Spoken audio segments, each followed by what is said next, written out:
وبركاته.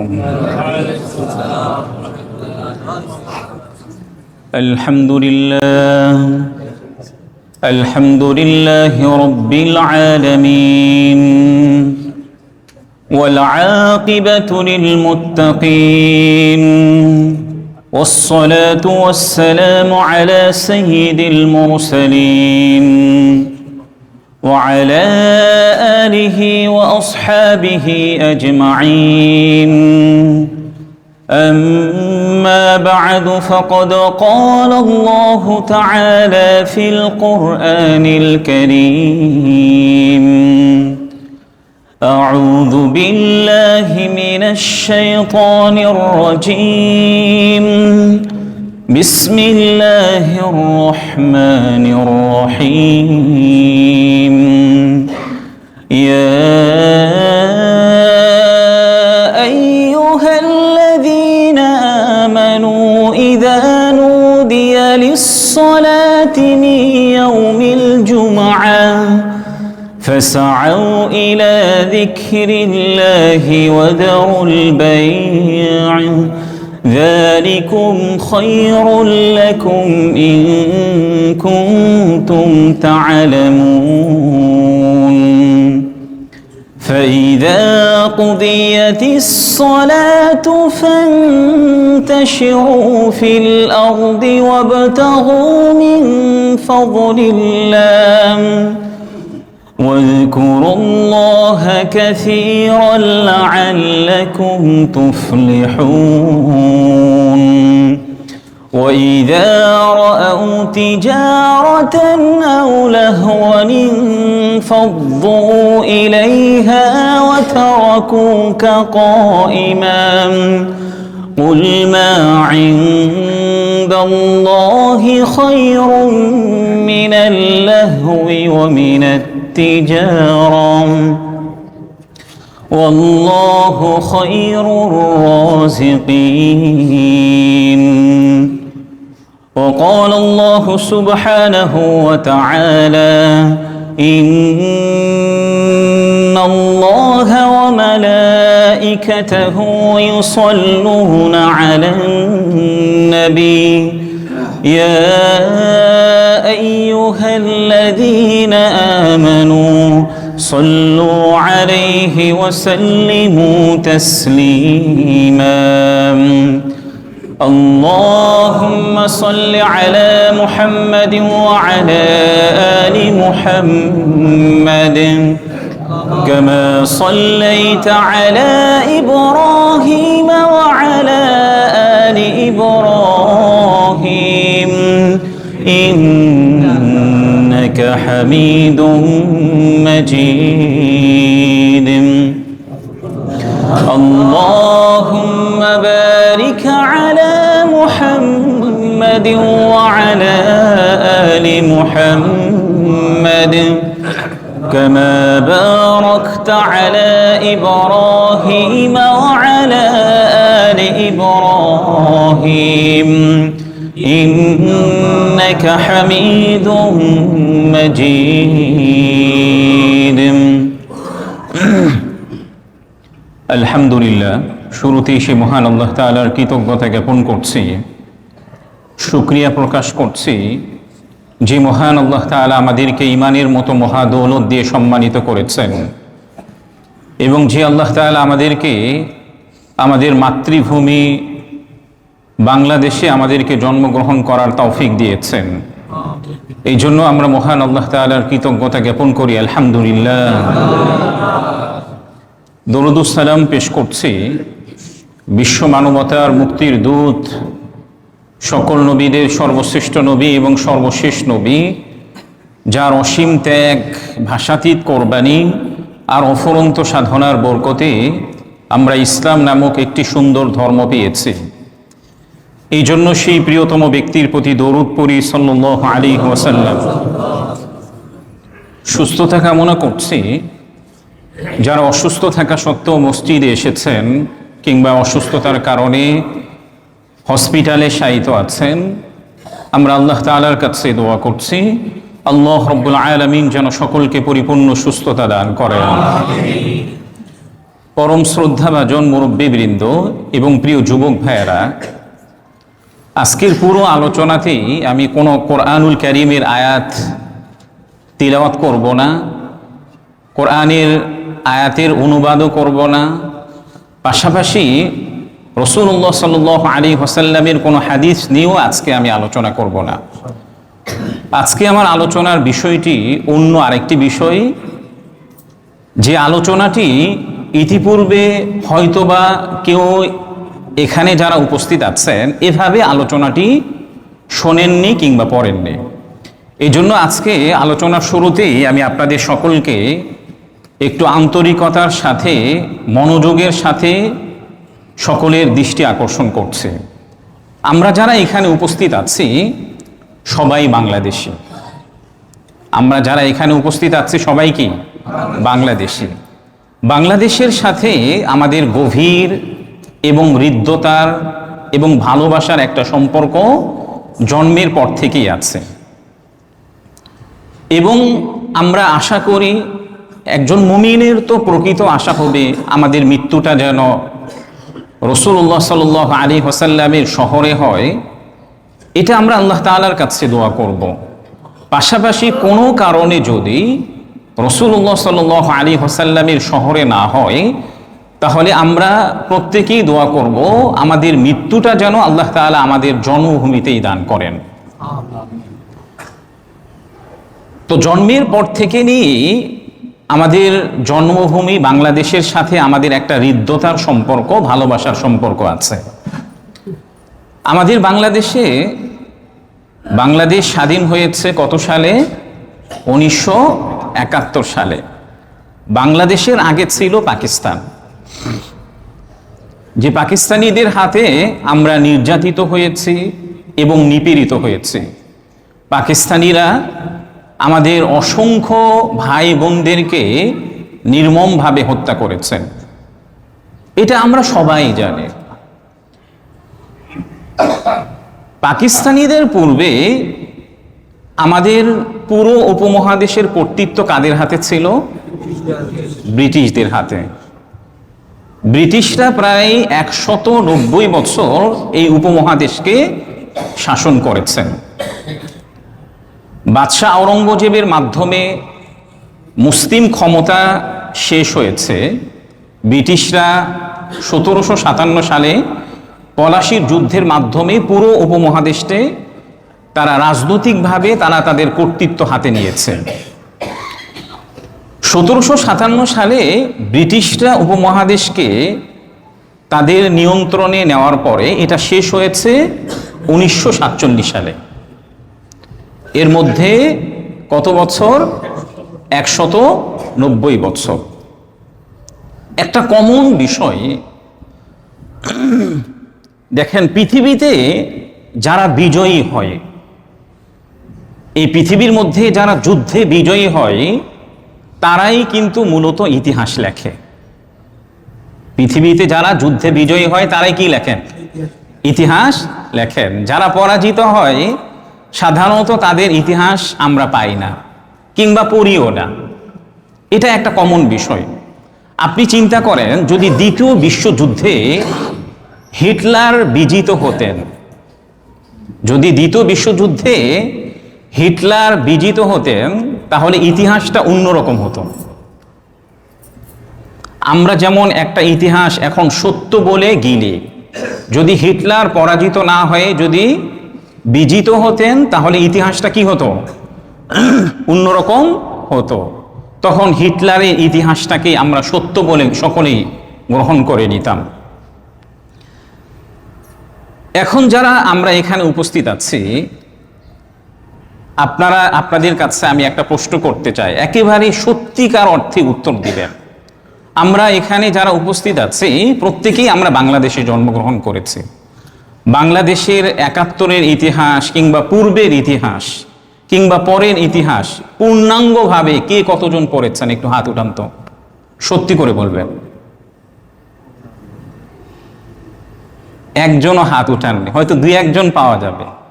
অথচ ইতিহাসগুলি কি আমরা হয়তো কারো মুখ থেকে শুনেছি, সে সত্য বলেছে নাকি মিথ্যা বলেছে, এটার কি নাই, কোনো অথেন্টিক সোর্স নাই। আপনি হয়তো শতকরা 100 জন ব্যক্তিকে যদি জিজ্ঞাসা করেন যে বাংলাদেশে আপনি জন্মগ্রহণ করেছেন, বাংলাদেশের একটা ট্র্যাজেডি হয়েছে, একটা স্টোরি আছে, এর ইতিহাস তুমি পড়েছো কিনা, হয়তোবা 2-1 জন ব্যক্তি যদি বাংলাদেশের ইতিহাস পূর্ণাঙ্গভাবে পড়েনও, তাহলে দেখবেন যে একজন ব্যক্তির ইতিহাস পড়েছেন, ওই ব্যক্তিটা যে কোনো একটা দলের প্রতি তার একটা অ্যাট্রাকশন ছিল, যার কারণে ইতিহাসটাকে সে ওইভাবেই লিখেছে। আপনি যদি বাংলাদেশের ইতিহাস এবং যে কোনো ইতিহাস কয়েকজন ব্যক্তির পড়েন, তাহলে পূর্ণাঙ্গ একটা চিত্র আপনার সম্মুখে চলে আসবে। তো যাই হোক, আমরা ছোট্টবেলায় কম বেশি সকলেই চোর এবং ডাকাতদের গল্প শুনেছি না? ছোট্টবেলায় আমরা কি সবাই চোর এবং ডাকাতদের গল্প শুনেছি।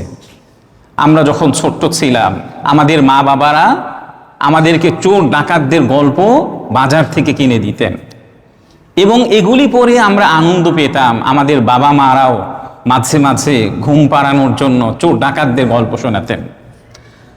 আমাদের বাসায় কোনো একজন ব্যক্তি যদি চুরি করে কিংবা কেউ যদি আমাদের থেকে ডাকাতি করে, তাহলে মৃত্যু পর্যন্ত আমরা তাদেরকে কখনোই রেসপেক্ট করি না।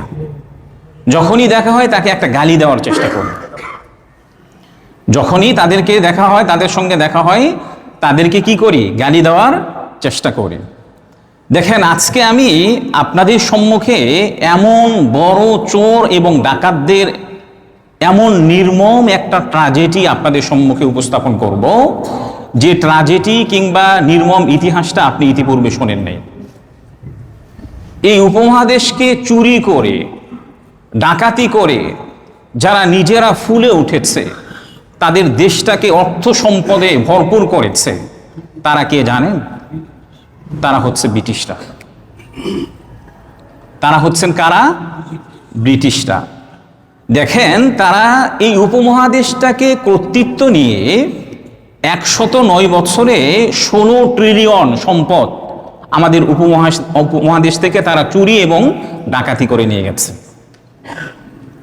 মিলিয়ন, ট্রিলিয়ন, কত ট্রিলিয়ন?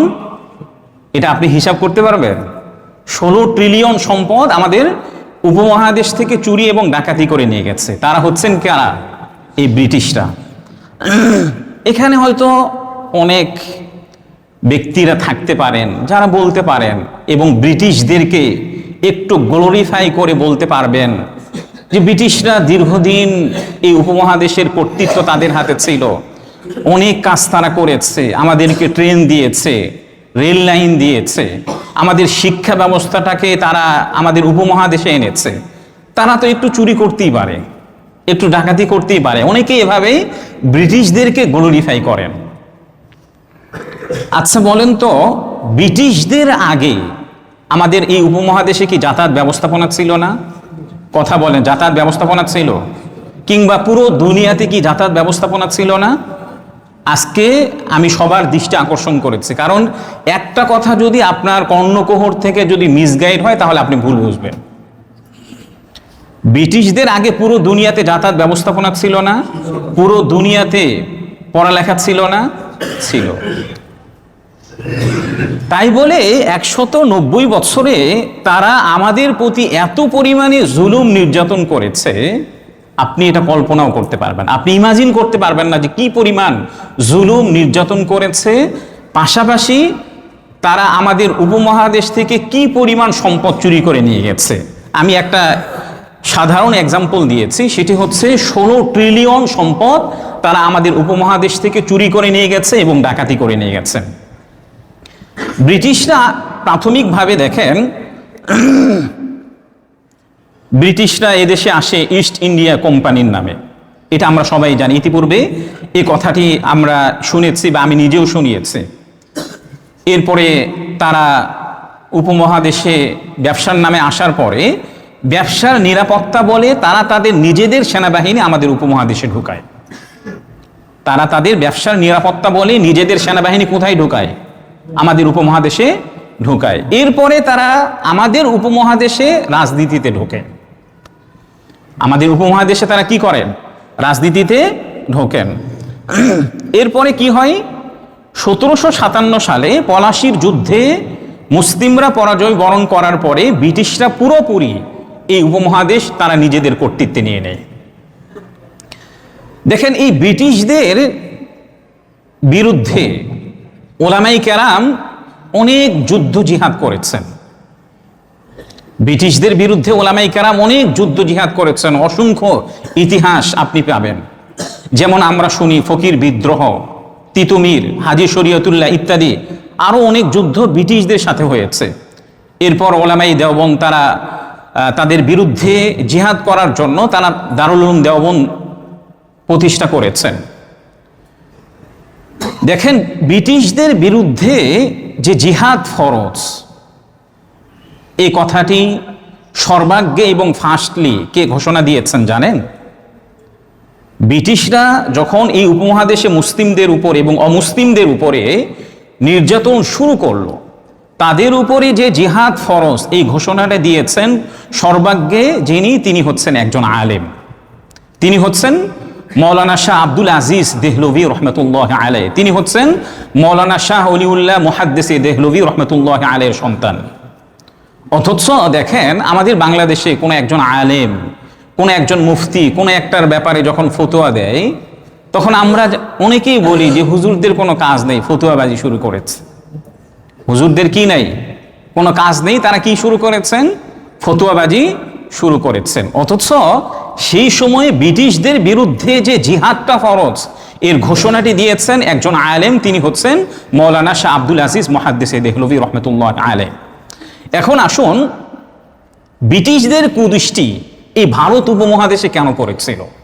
এত এত দেশ থাকতে এই ভারত উপমহাদেশে ব্রিটিশদের কুদৃষ্টি কেন পড়েছিল? এর অন্যতম রিজন হচ্ছে, আমাদের ভারত উপমহাদেশে এত সবুজ শ্যামল অবস্থা ছিল, ভূমি ছিল, এখনো আছে আলহামদুলিল্লাহ। এত সম্পদ ছিল যা অন্য কোনো দেশে ছিল না। ব্রিটিশদের কুদৃষ্টি আমাদের ভারত উপমহাদেশে পড়ার অন্যতম রিজন হচ্ছে যে আমাদের উপমহাদেশটা এত সবুজ শ্যামল এবং এত সম্পদ ছিল যা অন্য কোনো দেশে ওই সময়ে ছিল না। আমি আস্তে আস্তে একেবারে সাল ফিক্স করে আমি আপনাদেরকে ইতিহাসটা শোনাতে চাই। 1757 সালের আগে, 1757 সালে কোন যুদ্ধ হয়েছে মনে রাখতে হবে? পলাশির যুদ্ধ। 1757 সালে যুদ্ধ হয়েছে পলাশির যুদ্ধ। এর আগে 1700 সালে সম্রাট আওরঙ্গজেবের সময়ে ভারত উপমহাদেশ পুরো বিশ্বের মধ্যে সবচেয়ে উন্নত অর্থনীতির দেশ ছিল। 1700 সালে ভারত উপমহাদেশটা পুরো বিশ্বের মধ্যে সবচেয়ে উন্নত অর্থনীতির দেশ ছিল। দেখেন, ওই সময়ে চীনকে টপকে ওই সময় ভারত উপমহাদেশ অর্থনীতির দিক থেকে তারা ফার্স্ট হয়েছিলেন। 1700 সালে চীনকে টপকে ভারত উপমহাদেশ অর্থনীতির দিক থেকে ফার্স্ট হয়েছিলেন। ওই সময় পুরো দুনিয়ার উৎপাদনের 4 ভাগের 1 ভাগ ভারত উপমহাদেশে হতো। ওই সময় পুরো দুনিয়ার উৎপাদনের 4 ভাগের 1 ভাগ কোথায় হতো?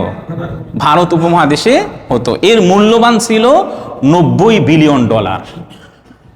কত বিলিয়ন ডলার? মিলিয়ন না, বিলিয়ন ডলার। দেখেন,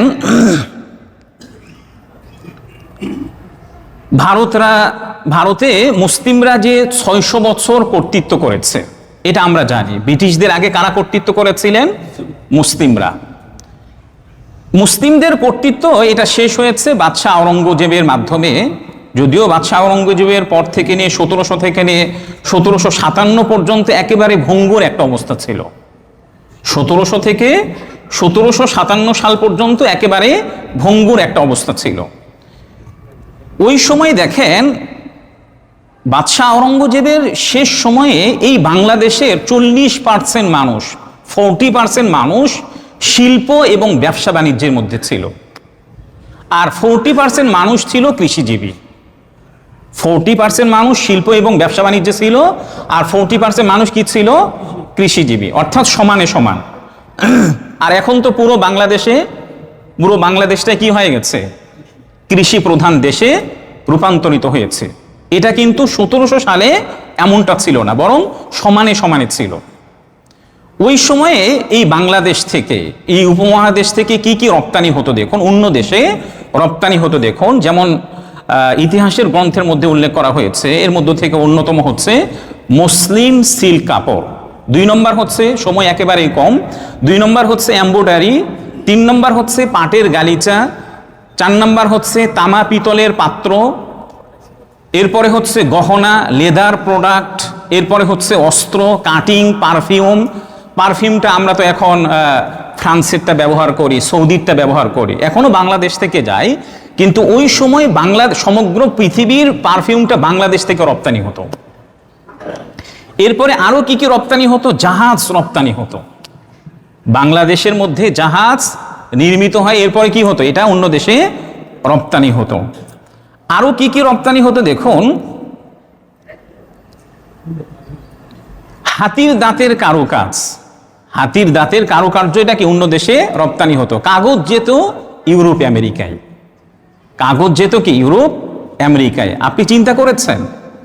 এরপরে ব্রিটিশরা যখন 1757 সালে পলাশির যুদ্ধে যখন মীর জাফর বিশ্বাসঘাতকতা করে, ব্রিটিশদের নিয়ন্ত্রিত মীর জাফর বিশ্বাসঘাতকতা করে যখন ক্ষমতা তারা দখল করলেন, ওই সময়ে উপমহাদেশের রাজধানী কোথায় ছিল জানেন?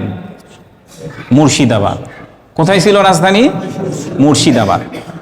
তো 1757 সালের পরে বাংলার যে রাজধানী মুর্শিদাবাদ ছিল, এই মুর্শিদাবাদের মূল কোষাগার থেকে তারা ওই সময়ে 15 লক্ষ পাউন্ড তারা চুরি করে।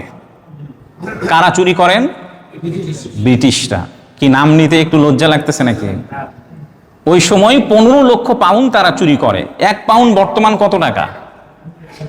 163 টাকা। ডলার হয়তো 122-23, কিন্তু পাউন্ড বর্তমান রেটে 163 বা এর আগ পরে হতে পারে। এটা 1757 সালের পরে নেয়, যুদ্ধের ক্ষতিপূরণ হিসাবে নেয় 4 লক্ষ পাউন্ড। তারা যে পলাশির যুদ্ধ করেছে, এর ক্ষতি তো হয়েছে, এই ক্ষতিটাও নেয় কাদের থেকে? আমাদের থেকে। এর থেকে নিয়েছে 4 লক্ষ পাউন্ড। মীর জাফরের যে জামাই ছিল, এর থেকে নিয়েছে 2 লক্ষ পাউন্ড। এভাবে আরো তাদের হিসাব অনুযায়ী লাখ লাখ পাউন্ড তারা চুরি করে। আর সাধারণ যারা ব্রিটিশ সোলজার যারা ছিল, সেনা সদস্য যারা ছিল, তারা তো আমাদের উপমহাদেশে আগে থেকেই ছিল, ব্যবসার নাম করে নিরাপত্তার জন্য তারা এখানে এসেছিল। তারা লাখ লাখ পাউন্ড এবং অসংখ্য অগণিত সম্পদ আমাদের ভারত উপমহাদেশ থেকে ওই 1 বছরে তারা চুরি করে নিয়ে যায়।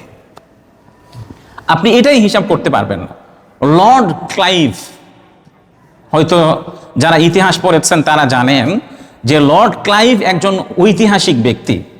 তিনি নিজেই স্বীকার করেছেন এই উপমহাদেশে, এই বাংলাদেশে কিংবা এই বাংলায় যে অরাজকতা, বিশৃঙ্খলা, দুর্নীতি, লুটপাটের পাশবিক চিত্র বাংলাদেশ ছাড়া আর পৃথিবীর অন্য কোথাও পাওয়া যায় না।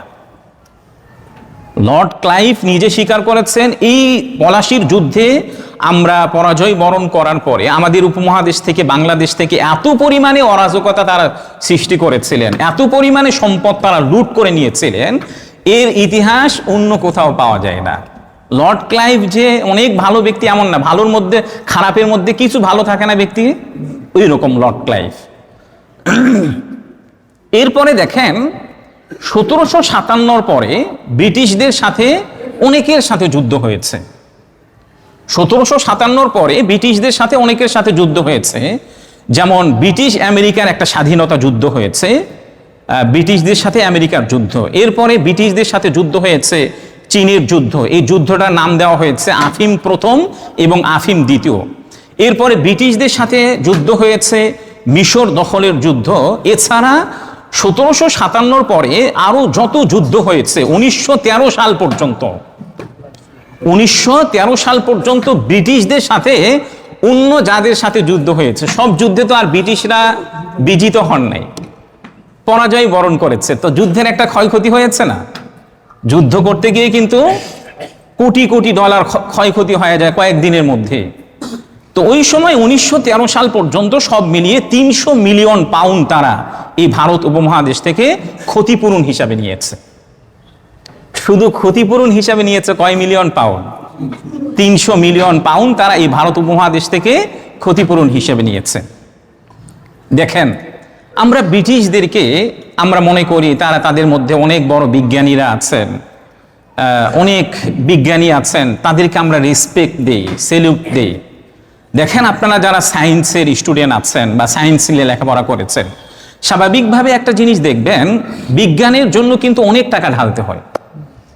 সাধারণত দেখবেন যে 100টা রিসার্চ করা হয়েছে, এর মধ্য থেকে 99টাই ফেল হয়ে যায়, বাকি একটা সাকসেস হয়। এই যে 99টা বৃথা গেল, এর একটা ক্ষতিপূরণ আছে না? কোটি কোটি ডলার ঢালতে হয়, কোটি কোটি পাউন্ড এই বিজ্ঞানের পিছনে ব্যয় করতে হয়। এই যে ক্ষয়ক্ষতিগুলো, এগুলি কাদের থেকে নিয়েছে জানেন? এগুলো কাদের থেকে নিয়েছে? আমাদের বাংলাদেশ থেকে কিংবা আমাদের উপমহাদেশ থেকে নিয়ে গেছে। এরপরে দেখেন 1757 সালে কিন্তু পলাশির যুদ্ধ হয়। 1760 সালে তারা তাদের শিল্প বিপ্লব শুরু করে দিয়েছে। 1760 সালে তারা কি করে দিয়েছে? শিল্প বিপ্লব শুরু করেছে। ব্রিটিশরা আসছে এই উপমহাদেশে, আসতে হলো 1700 সালে, এর আগ পরে হতে পারে, কিন্তু তারা তাদের শিল্প বিপ্লব শুরু করে দিয়েছিল কত সালে? 1760 সালে। মাত্র কয়েক বছরের ব্যবধানে তারা ব্যবসা বাণিজ্য করে, ভারতে গুটি কয়েক ব্যবসা বাণিজ্য করে তারা শিল্প বিপ্লব শুরু করে দিয়েছেন। এটা কিভাবে হতে পারে? অথচ দেখুন, লর্ড ম্যাকল নামে একজন ঐতিহাসিক ছিলেন, সে তার ম্যাগাজিনে লিখেছে, ব্রিটিশরা ভারত উপমহাদেশে আসার আগে তাদের অবস্থা ছিল একেবারে জীর্ণ শীর্ণ অবস্থা। এই কথাটি আমাদের ওলামায়ে কেরামদের বক্তব্য না, এই কথাটি কে বলেছেন? লর্ড ম্যাকল নামে একজন ঐতিহাসিক তার ম্যাগাজিনে বলেছেন, ব্রিটিশদের অবস্থাটা কি একেবারে জীর্ণ শীর্ণ ছিল। মাত্র কয়েক বছরের ব্যবধানে আপনি শিল্প বিপ্লব শুরু করে দিলেন, এটা কিভাবে পসিবল হতে পারে? আপনি ইমাজিন করেন তো। এরপরে দেখেন, মিস্টার উইলিয়ামসন তার ম্যাগাজিনে লিখেছেন, মাত্র অল্প সময়ে ভারতে সবচেয়ে বেশি দুর্ভিক্ষে আক্রান্ত হয়। ব্রিটিশরা কর্তৃত্বে আসার পরে, উপমহাদেশে কর্তৃত্বে আসার পরে এই ভারতে সবচেয়ে বেশি দুর্ভিক্ষে আক্রান্ত হয়। এই দুর্ভিক্ষগুলিতে প্রাথমিকভাবে 1 কোটি মানুষ মারা যায়। মাত্র কয়েক বছরের ব্যবধানে কয় কোটি মানুষ মারা যায়? 1 কোটি মানুষ মারা যায়। আপনি চিন্তা করেন তো, এই মানুষগুলি কেন মারা গেছে? না খেয়ে মারা গেছে। তাদের হাতে কোনো সম্পদ ছিল না, যার কারণে তারা না খেয়ে মারা গেছে। আপনি চিন্তা করুন যে একটা দেশ থেকে কি পরিমাণ সম্পদ লুট করলে, চুরি করলে, ডাকাতি করলে, কয়েক বছরের ব্যবধানে যে দেশের মধ্যে অজস্র সম্পদ ছিল, সেই মানুষগুলোর মধ্য থেকে 1 কোটি মানুষ মারা গেল। আপনি চিন্তা করেন যে কি পরিমাণ সম্পত্তি তারা আমাদের দেশ থেকে চুরি করে নিয়ে গেছে। দেখেন, আমাদের বাংলাদেশে পাকিস্তান নিয়ে যত আলোচনা হয়, আমাদের বাংলাদেশে পাকিস্তান নিয়ে যত আলোচনা হয়, ব্রিটিশদের নিয়ে কি তত আলোচনা হয়? কথা বলেন, ব্রিটিশদের নিয়ে কি তত আলোচনা হয়? আলোচনাই হয় না। অথচ দেখেন, তারা আমাদের কি পরিমাণ সম্পদ লুট করেছে, এটা কিন্তু কেউ আলোচনা করে না। তারা আমাদের উপরে কি পরিমাণ জুলুম নির্যাতন করেছে, এটা নিয়েও কি হয় না, কোনো আলোচনা হয় না। এই যে দেখেন, সে সময়ে ব্রিটেনের রানীরা আমাদের উপমহাদেশের পোশাক পরত। ব্রিটেনের রানী আমাদের উপমহাদেশের পোশাক পরত। এখানকার কারিগর যারা ছিলেন, আমাদের উপমহাদেশের কারিগর যারা ছিলেন, দুনিয়ার যে কোনো দেশের কারিগরদের মোকাবেলা তারা করতে পারত।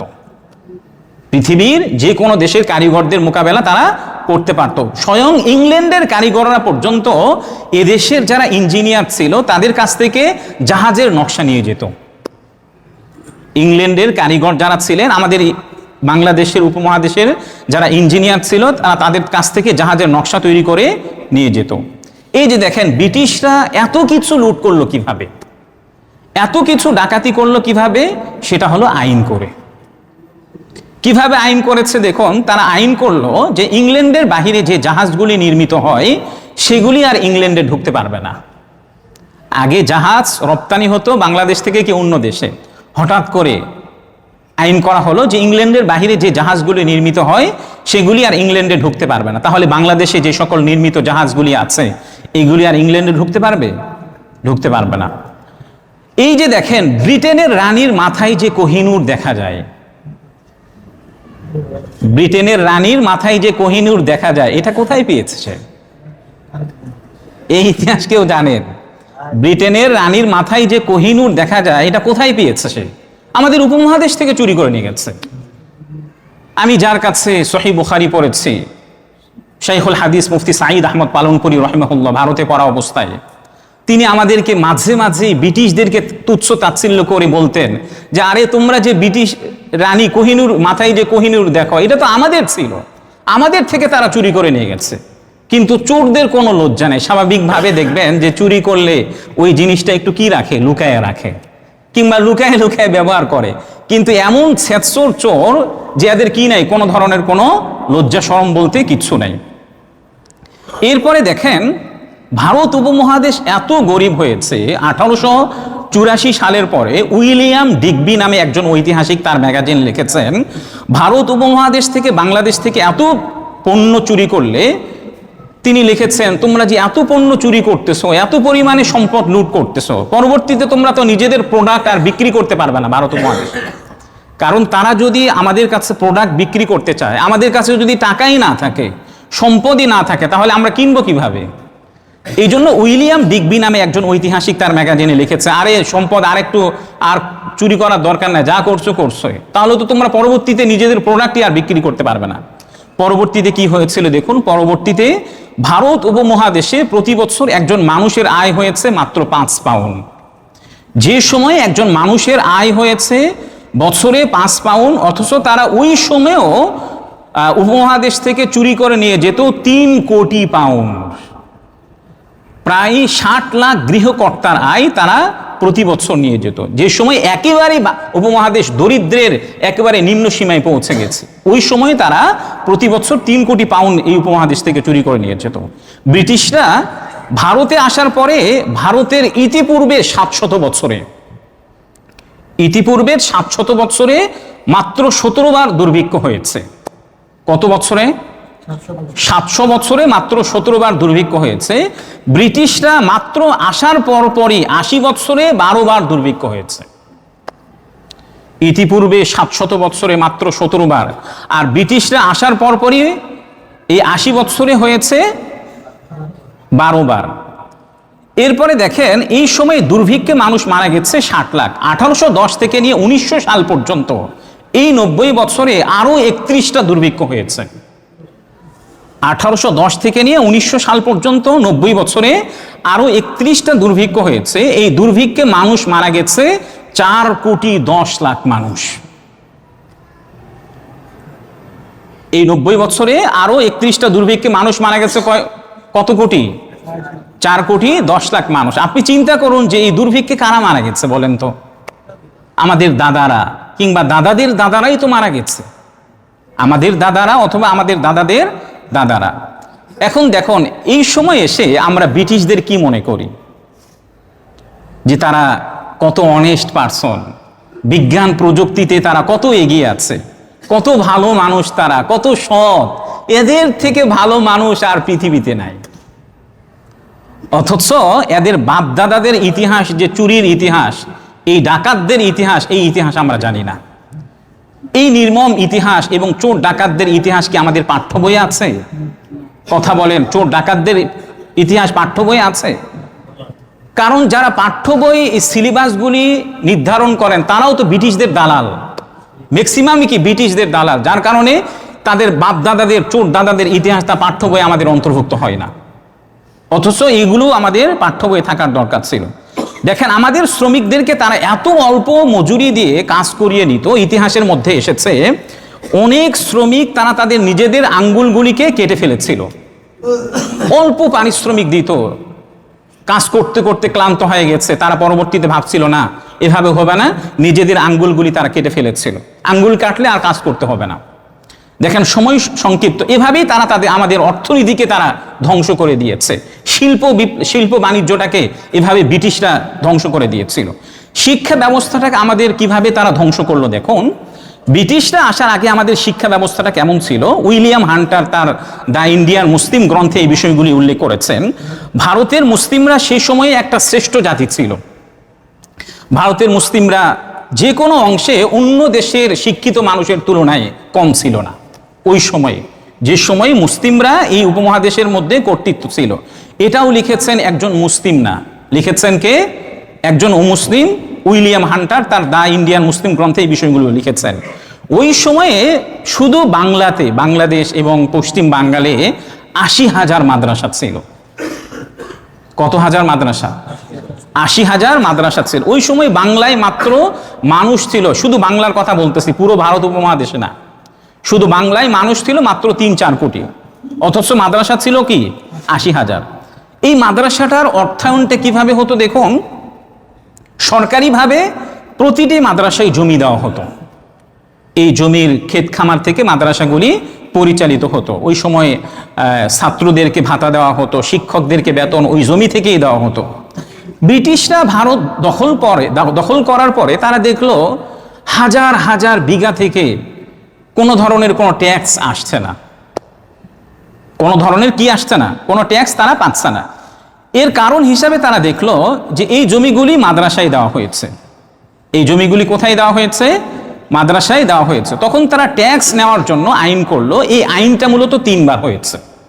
ট্যাক্স নেওয়ার জন্য কিভাবে তারা আইন করলো দেখুন। এই আইনটা 3 বার হয়েছে, ১৭৯৩, এরপরে ১৮০০ সালে, এরপরে ১৮২৮ সালে। অনেক মাদ্রাসার শিক্ষকরা ব্রিটিশদের আইন জানতেই পারেন। এখন তো সোশ্যাল মিডিয়ার যুগ, বিভিন্ন মাধ্যমে একজনের খবর আরেকজনের কাছে পৌঁছে যায়।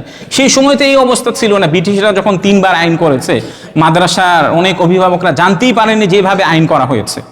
যখন তারা জানতে পারেনি, পরবর্তীতে ব্রিটিশরা যখন এই জমিগুলো থেকে ট্যাক্স পাচ্ছিল না, তখন এই জমিগুলো তারা দখল করে নিয়ে নেয়।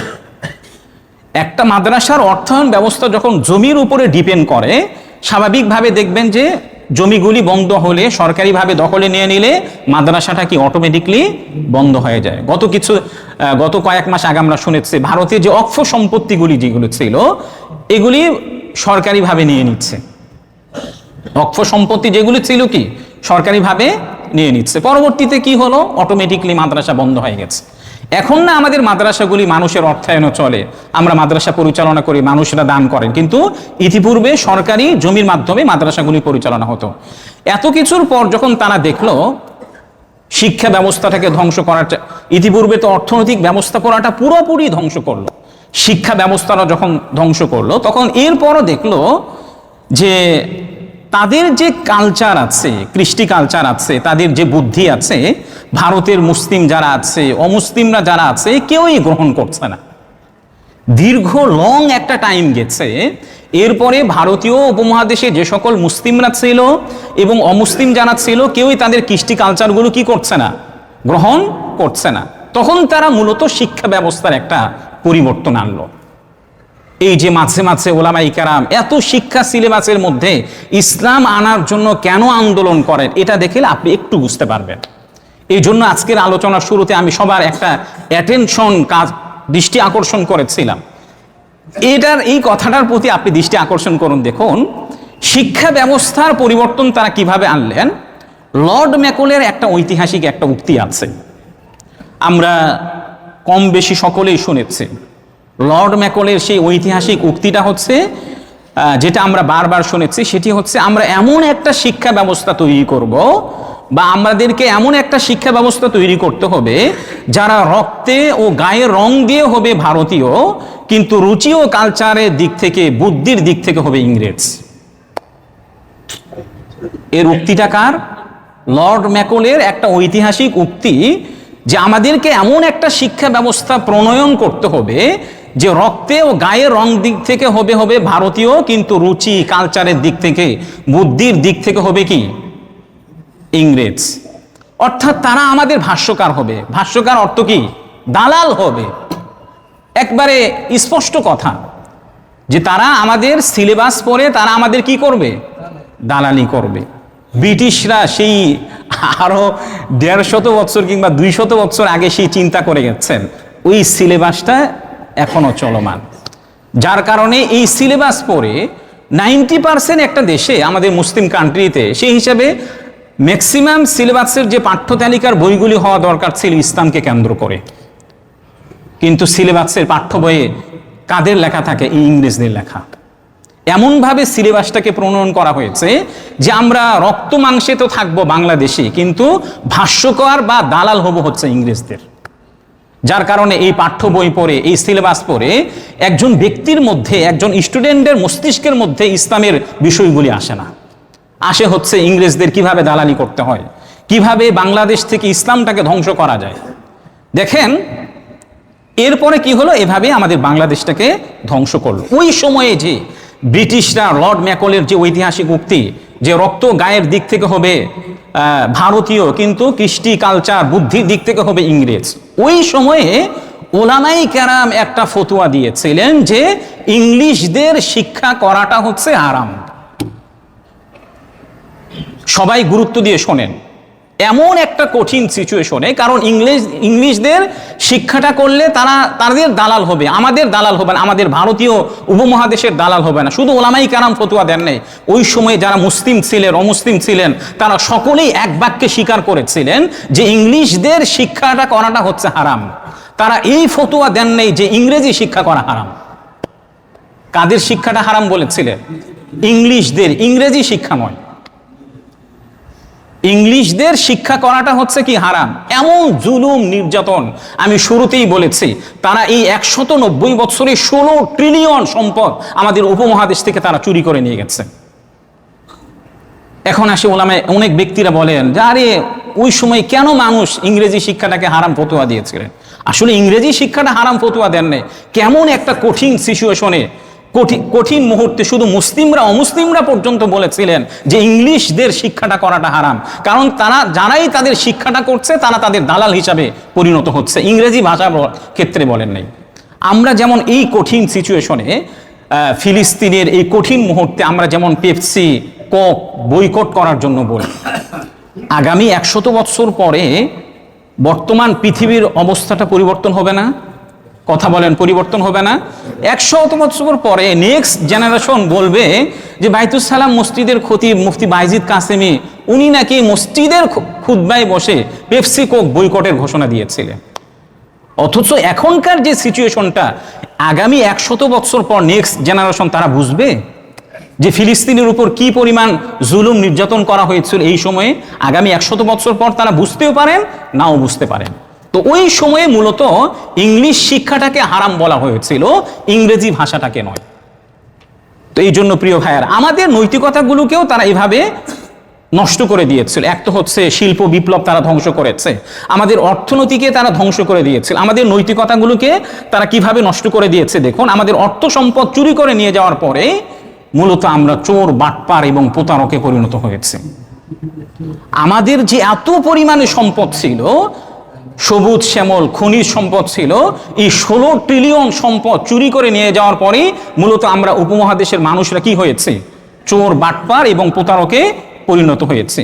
দেখুন এটা কিন্তু 1700 সালে ছিল না, আমরা তো অনেক ধনী ছিলাম, বাপদাদা থেকে আমাদের অনেক অর্থ সম্পদ ছিল, যার কারণে আমাদের সম্পত্তিগুলি চুরি করে নিয়ে যাওয়ার পরে আমরা এখন কি হয়েছি? চোর, বাটপার, প্রতারকে পরিণত হয়েছে। পুরো বাংলাদেশে, পুরো পৃথিবীর মধ্যে আমাদের বাংলাদেশের অবস্থাটা একেবারে নিম্ন অবস্থায় আছে। কেন হয়েছে? আমাদের হাতে সম্পদ নাই, আমাদের সম্পদ তো সব তারা চুরি করে নিয়ে গেছে। আর একটা কথা আছে, আমরা সবাই শুনেছি, একটা প্রবাদ বাক্য আছে, সেটি হচ্ছে অভাবে স্বভাব নষ্ট। সে প্রবাদ বাক্যটা কি বলেন? অভাবে স্বভাব নষ্ট। তাহলে আজকের আলোচনা অনেক, 5 মিনিট আমি সময় বেশি নিলাম।